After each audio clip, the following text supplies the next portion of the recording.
வீடியோல உங்களுக்கு ஒரு சூப்பரான டிப்ஸ் தான் சொல்ல போறேன். தீபாவளி பண்டிகை நல்லபடியா முடிச்சிட்டீங்களா? நல்லா ஸ்வீட் சாப்பிட்டீங்களா? தீபாவளி ஆரம்பிச்சதுல இருந்து முடியறதுக்குள்ள நீங்க எவ்வளவு ஸ்வீட் சாப்பிட்டு இருந்தீங்க அப்படின்னா 1/2 கிலோல இருந்து 3 கிலோ வரைக்கும் கண்டிப்பா இன்க்ரீஸ் ஆயிருப்பீங்க.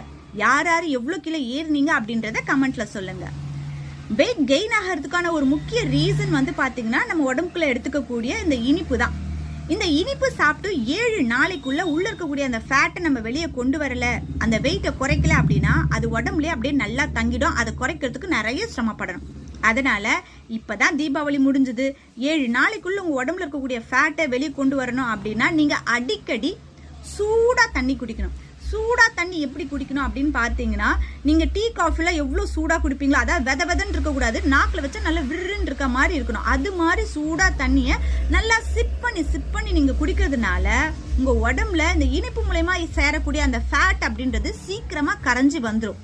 நீங்க கண்டிப்பா தீபாவளி அப்போ நீங்க நல்லா ஸ்வீட் சாப்பிட்டு வெயிட் கெயின் ஆயிருக்கீங்க அப்படின்னா இந்த டிப்ஸை ஃபாலோ பண்ணி பாருங்க, நல்ல ரிசல்ட் கிடைக்கும்.